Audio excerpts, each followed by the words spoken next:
What's going on, Paranormal World? I know it's been a minute, but I'm back. But anyway, I had the chance to sit down and watch the most recent episode of Project Fear. And let me tell you guys, could this paranormal crew be any more fake and disingenuous to its audience?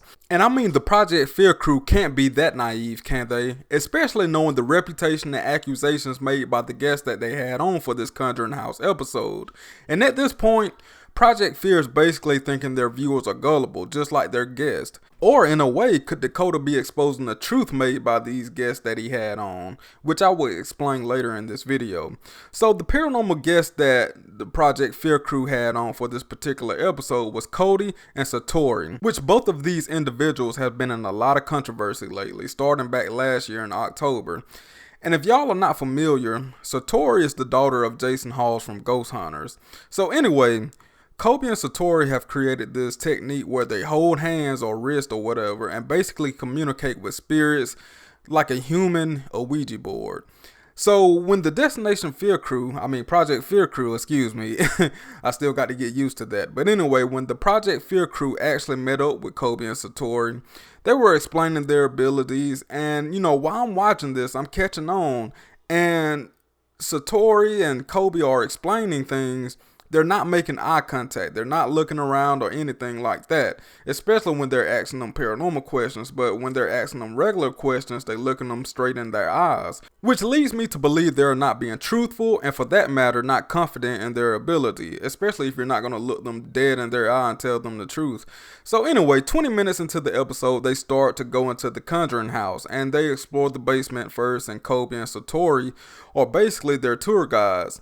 Anyway, Cody and Satori eventually start doing their technique and them holding their wrist or whatever. And the Destination Fear crew, I did it again. The Project Fear crew is sitting down in front of them watching them. So they got an up close personal view of what's going to go on.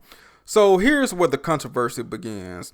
There is a knock every time a spirit, ghost, or demon communicates with them, and the cameraman specifically is trying to film their feet to try to find something going on, something suspicious. Furthermore, Dakota and Chelsea's grandfather apparently is communicating through them. Dakota is getting all emotional, but Chelsea is sitting right there, and she's got the look on her face like this is total BS.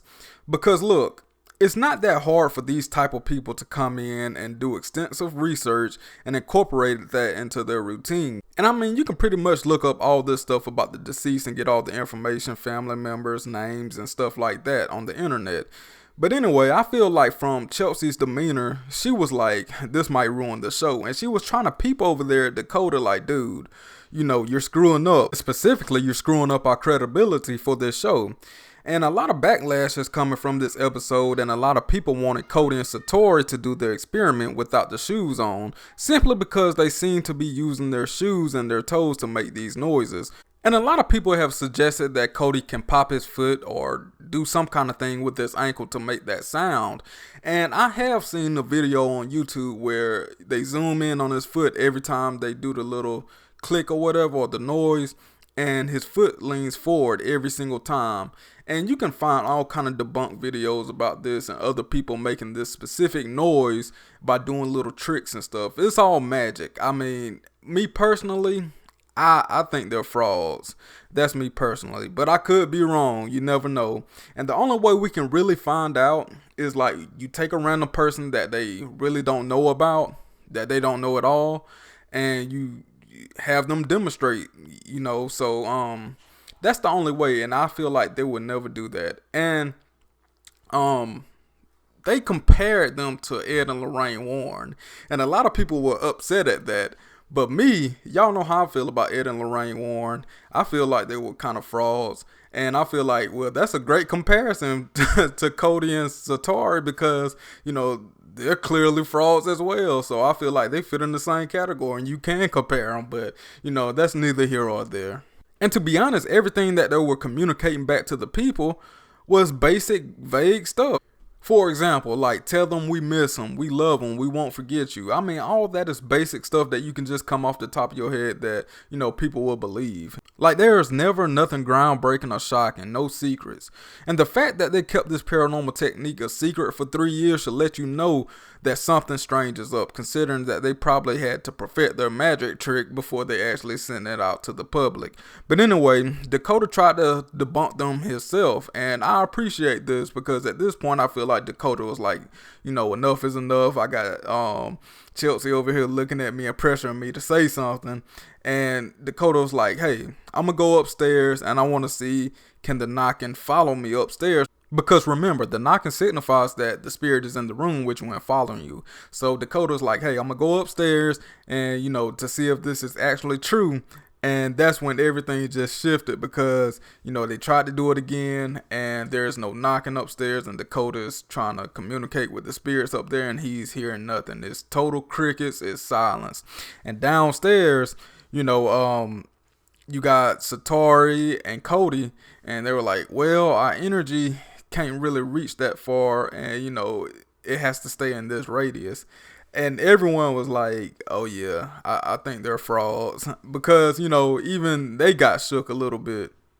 And Cody is trying his hardest to make that noise a little bit louder. And you can look on Cody's face and he's in pain. So I guess whatever trick he's doing, he's trying to make it louder with his foot and it's hurting him. And I couldn't help but laugh at that because if you go back and look at that, you can look on his facial expressions and see that he's in a little bit of pain. So anyway, you could tell that they were embarrassed at this point and they were completely caught off guard. And they knew it because the energy shifted big time and they definitely knew it.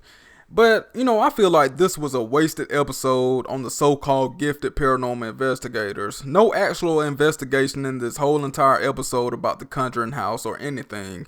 And Dakota tweeted out on Twitter that there will be no more guests going forward and he's thinking about deleting those episodes. Well, he was thinking about deleting the episodes, but he decided to keep them up. To be honest, they should have never brought these two on the show. It makes them look bad and it's not a good look on either end in my opinion. Overall, I think Dakota should have scrapped these episodes involving Cody and Satori.